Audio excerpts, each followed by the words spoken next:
MMO Byte says, this new MMO just topped WoW and Final Fantasy XIV in total players. I don't believe it, but let's check this one out and find out. If I didn't confirm this via a variety of different sources, I wouldn't have believed it were true. Or, but which MMO? More than that, even possible, that a new free-to-play MMO of arguably reduced quality either WoW or Final Fantasy XIV could dethrone not only one, but both in terms of monthly active players. Yet here we are in a world that I couldn't envision a mere month ago. One where the two titans of the genre have been humiliated by, well, an MMO that makes Tower Fantasy look like Elden Ring. Summoners War Chronicles is a brand new cross-platform MMORPG, much like Tower Fantasy, Grand Saga, or Odin Valhalla Rising. It has a large open world. You know what was funny about Tower Fantasy? It was really hyped at the beginning, but you could say the same kind of with like Lost Ark, right? And then the hype went down after a bit. Like what I've noticed is usually when like some MMOs are in a hype, it's like often also because of creators. Like I keep saying that like content creators also really matter for a game's popularity because they are spreading the word that, oh, this game is out there. And they usually, like, some have like a very large community, and it's going to cause some sort of chain reaction because those people that watch a content creator and they discover a new MMO, not only will they be the ones that will try out the game, but they will tell their friends that don't watch this content creator, for example. So there's like a bigger effect. So if you ever see like a content creator has like 1 million followers, play a certain new MMO, like this one brings in not just like 1 million followers, maybe like 3 or 4 million, because each person that tries the game could potentially bring in another 2-3 people because they have like friends that also are into gaming or something, right? Or Fantasy, Grand Saga, or Odin Valhalla Rising. It has a large open world split and is segregated by loading screens, much like Final Fantasy XIV or Guild Wars 2. You pick from one of 3 very uninspired classes, you create a character with a highly limiting character creator, and then you proceed to play through, admittedly, a very light, very fun story. And not fun because you're actively engaged in and enjoying it, rather fun because you spend the vast majority of the cutscenes laughing at the horribly cringe dialogue, the voice acting, or sequences as a whole. I played through approximately 17 hours of the game over the last 2 weeks in an attempt to gather an accurate impression of the title. I didn't want to just invest an hour or two into the game and base my impressions off of that. I wanted to get as far through it as I possibly could without quitting or giving up, and I will have my full dedicated thoughts up at some point next week. That reminds me of Final Fantasy Today we're here to discuss when the game released, how it attained those numbers, and what continues to motivate so many players to log in and play it day after day. Before we do, I want to take a moment here to thank all of my patrons over on Patreon. Your guys' support is invaluable and deeply appreciated. Also, if you have a moment, consider following me over on Twitch. I stream there every weekend. Summoners War was a mobile game that released back in 2014. It continues to make upwards of $10 million every single month and is one of the most popular. I don't like really this when mobile games come to computer. I tell you why I don't like this when mobile games come to PC. So usually mobile games are designed so they function and can play well on a mobile phone, right? So if we're talking about, for example, MMOs, like when it comes to like certain skills, you have a very high restriction because if you're on your phone, you don't have a keyboard with like numbers 1 to 9 or something, right? Where you can put like skills on. So what they will usually do is they give you like 3-4 skills or something only in an MMO that is on the phone. Like that's usually how it is. So you have like a very, very restricted number of skills. And when it comes to like the size of the world, because it's a phone game, so it can't have an incredible size. And usually they make the world not as big as if it would be for a PC game, because like the phone needs to interact with all the data and everything it receives, right? So they can't make the world too incredibly large. Like I don't think it would be from a technological perspective even possible for example, World of Warcraft retail WoW, with every single expansion we have right now to be playable on the phone. And I don't think it's possible, not only because of like your skills, because you have like more skills than that. Like if you look at like my skills, I have like multiple bars, I have like on the side some stuff. So it is insane. Like I would never even be able with the phone to like properly use my skills and rotations in WoW. So talking about this. But also for like the world size and stuff, I don't think our phone, like unless it's like the newest model that's out there, can like handle this, right? It's gonna be tough. Continues to make upwards of $10 million every single month. So yeah, those are usually and is one of the restricted most games. popular, Highest grossing gacha games around the world. Thus, it was only natural that they would want to expand their reach into other genres. Summoners War Chronicles was revealed to be in active development back in February 2017, but released 6 years later globally. It's like in the March isometric view version of Genshin Impact. On March 9th, and on March 10th, the following day, the devs made an announcement on the official website stating that Summoners War Chronicles topped the global charts across various platforms and markets within 24 hours of its release. What? This is admittedly a very big achievement, as very few gacha games managed to top the global charts given the that's a gacha game too? That is available. Players were given various items as rewards for their accomplishment, and while topping the charts doesn't require monolithic numbers proportional to their competition, Summoners War Chronicles absolutely destroyed all expectations, with 5 million players having downloaded and logged into the game over a 4-day period, marked by another announcement over on their website. 5 million global summoners were playing worldwide. 3 days later, 7 days after release, the devs confirmed there were over 1 million daily active players, with reportedly numbers continuing to scale week after week. So at the same time, so many online. The game just launched and is topping the charts. Naturally, there's going to be a lot of interest in the game. Again, all of this was confirmed via their website, and additional rewards were given out as a thank you from the devs after each milestone. Over 5 million total players and 1 million players logging in daily is an absurdly monstrous number for a brand new MMO. Now, it is worth noting that PC statistics were not disclosed and therefore not included in these overall numbers. When they claimed Summoners War Chronicles topped the global charts, they were referring specifically to the Google Play Store and the Apple App. But what is so appealing about this game? Like, I'm not like trying to hate on this game, but like look at the combat. It looks decent. It doesn't look wow, like super good, but it looks decent. It looks okay, kind of like graphics wise. It's like Genshin Impact, but even like less good looking, in my opinion. It's kind of like, yeah, like I see like people that are like really into anime and stuff, like that they kind of like this probably. Also graphics, I don't mind actually the graphics that much, but even the combat and skills. Like, I don't see how this game is appealing to so many.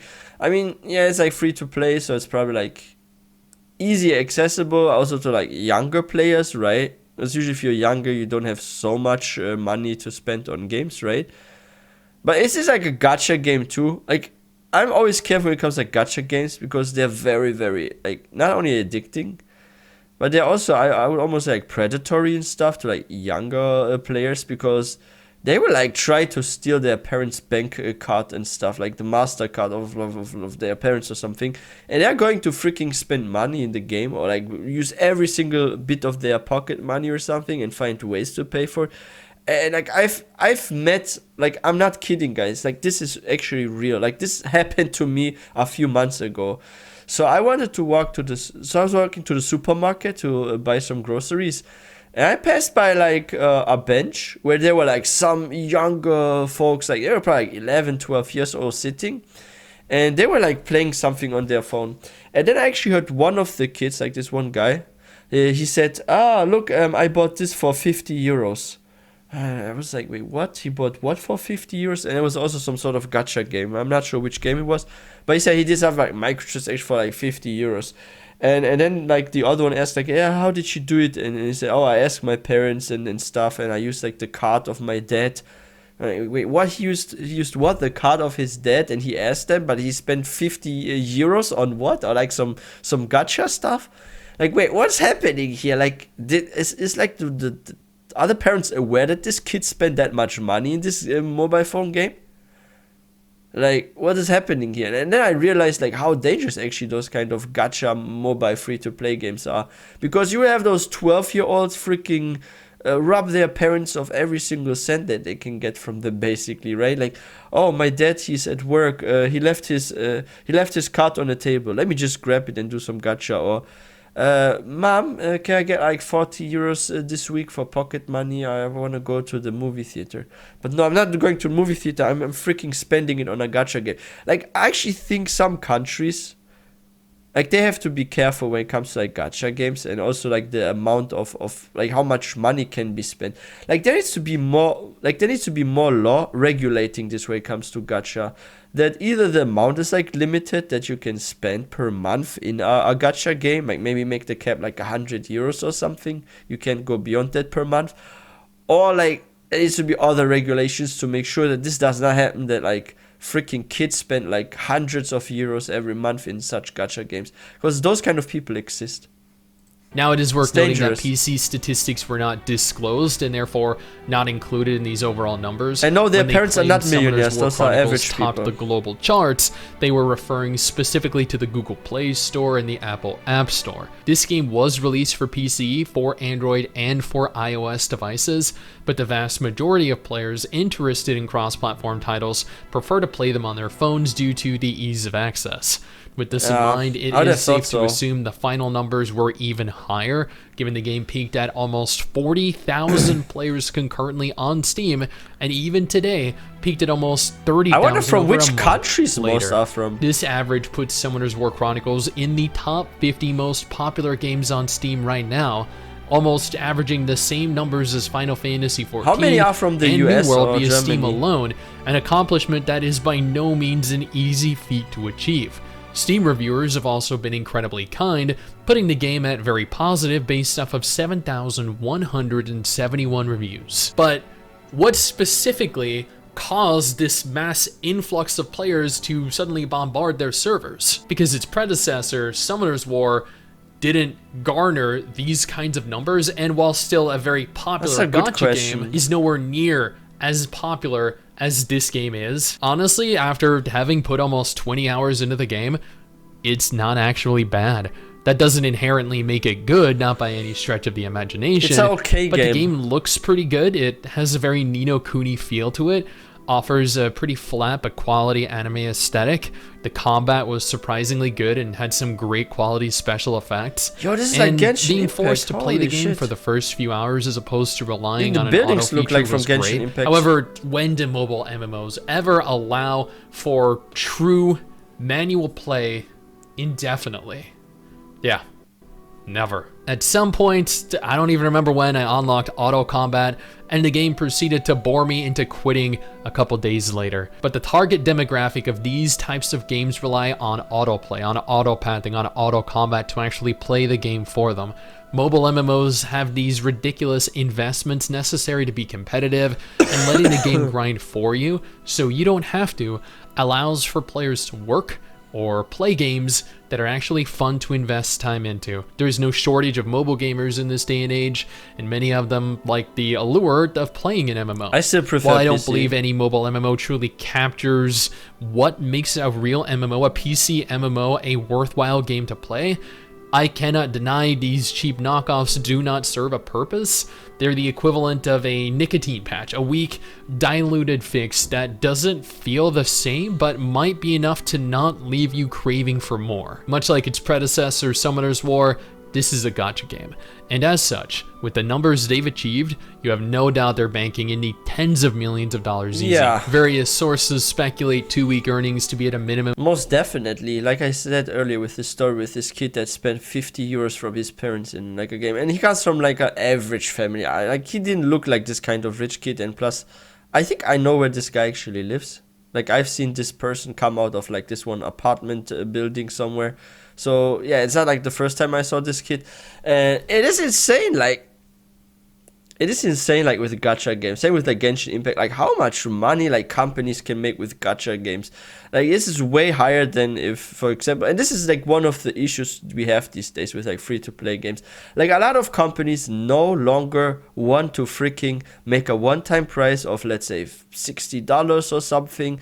They sell their game and people can play it as much as they want. There's no extras. If they want extras, maybe there's like a shop for cosmetics, but that's it. But when it comes to like gacha games, like yeah, they are like free to play. They don't charge you $60 for getting the game, but like during the playtime, like there are sometimes even like, and this is pay to win, like clearly pay to win. Like we saw this with freaking Diablo, with those drops in Diablo Immortal. How if you spend money, you can get like special runs where you get like more drops and stuff. Or how it is with like Lost Ark to improve your items. Like you can do this also by like spending money, so you can increase your items better, and that is clearly pay to win. And gacha games, they also at some point, like most of them, add some sort of pay to win at some point. We saw this also with Genshin Impact, when you have like this one character, especially if it's like a S star character, that if you pull this one like 2-3 times, you suddenly deal 10% more DPS or something. So people wanted the same character because they wanted like a skill to have, for example, 2 charges, or the cooldown to be reduced of a very powerful ultimate skill. So what will they do? They will spend $100 or so to get the character at least 2 times more or something. So they have the same character pulled 3 times. So this one does like 10% more DPS or so. And this is insane. Like, this is how gacha games often function. They give you like kind of like crumbs at the beginning where you get like a taste of the game. But if you want to get to like true end game, you need to sort of whale in order to like compete with the hardest content in the game. Because otherwise you have to grind for eternity. Because if you get like stuff free to play, it's the same with Lost Ark. It will take you many months more than someone that actually spends money into the game. And I think that's disgusting. That's why I'm saying that there should be like stricter laws like checking on this issue. Like, it's not good. It's not healthy. It drives people to addiction. And like, if you have a lot of money, it is different. You can spend some. But there are like people that are very broke and they still spend like hundreds of dollars into such games, even though they don't have it. And they're actually ruining their lives. Like, seriously. They're ruining opportunities. Like, they could do better investments. Of $20 million across mobile alone, with a combined total across every platform, including the additional 2 weeks not accounted for, possibly breaking $50 million, That's almost cool. Double what Tower Fantasy made during its launch month. With numbers absolutely dominating Tower Fantasy, and by extension every mobile, cross-platform, or even PC-exclusive MMORPG, Summoners War Chronicles has become the most popular, most successful MMORPG on every major platform right now, with millions of active players. I never even heard of this and game. Tens of millions of dollars in earnings. While I don't foresee this remaining a constant over the next few months, it's shocking that a new free-to-play title like this has managed to amass the following that it has. And it deserves it. It is a step above its competition, minus the auto combat, which I'm not fond of, but allowed me to grind a little while I was editing videos or working out. Again, I will have a dedicated video on Summoners War Chronicles up at some point next week, covering my general thoughts of the game and everything that I experienced over almost 20 hours in-game. But it is about time, I think, that we see a little bit more competition in the genre. The next few years are going to be very interesting. Now, if this is not a game that you're interested in, no problem. I got you covered with 2 different videos on screen right now. One featuring every MMO releasing this month, and the other a brand new game Mrs. Sticks had some fun in. Yo, that's actually interesting because I've never heard about Summoners War Chronicles before. Like, when did it come out? Have I even seen it on Twitch? I don't think I've seen it even anywhere there. Like, this game, I'm like wondering, like, demographics wise, like, where are like most of the players from that play the game? This is something I would love to know. But yeah, like, is it just a hype that's lasting for a few months, just like with the other new MMOs that come out? Because like MMOs these days, and we saw this with New World, for example, they have this sort of trend where like a new MMO comes out, for the first 4 or 5 months it's played by so many, it's super popular, and like 4 months later the game dies out and loses suddenly 40% or more of the player base in like just like a month or so. Like, it is insane. Like, games these days have a very, very short lifespan almost. Like, there are a few exceptions, like Minecraft, for example, has a long lifespan. You could say World of Warcraft still, it has a pretty large player base after all those years. EA is always doing actually pretty well these days as well, because they bring out like new expansions, there's a new class coming. But overall, I feel like MMOs no longer live that long.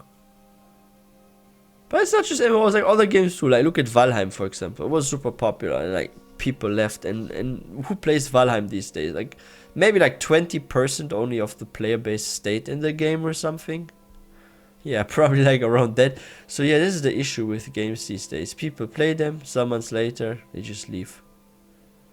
Like, sure, it is normal that if a game launches that the player base is much larger. But like, at least like maybe like a half of the player base should stay around. But if like the player base falls to only 20-30% from like the months of launch, then something's wrong here, because why suddenly just like 20% of the players still around? Yeah, this is like the issue with most games. And about a good new MMO coming out, will we have like a massively fun and popular MMO that can last with its hype for like a year or longer? Maybe Ashes of Creation can deliver that, but we will have to see. Like, Ashes of Creation looks really nice and probably like is really fun so far from what I've seen, also from like the alpha and all that. But yeah, let's see what they're gonna do and which other MMOs come out. There's also Blue Protocol, right? Like, they are translating the game already and stuff. It's in the translation phase, and soon like Blue Protocol comes out. And if you look at like the graphics of Summoners War Chronicles, you could say like Blue Protocol is kind of like that graphics wise, also like Genshin Impact. So yeah, let's see how Blue Protocol will be, and maybe this will even be more popular, because Blue Protocol looks really nice actually. But yeah, guys, what do you think about this game? Have you heard about this game before, about Summoners War Chronicles, or is it also, like for me, your first time hearing about this game? Yeah, let me know your thoughts on this in the comment section. And if you guys are new to this channel, please don't forget to hit that subscribe button for more content. And if you guys enjoyed this video, please don't forget to give this one a thumbs up, and I will see you guys next time.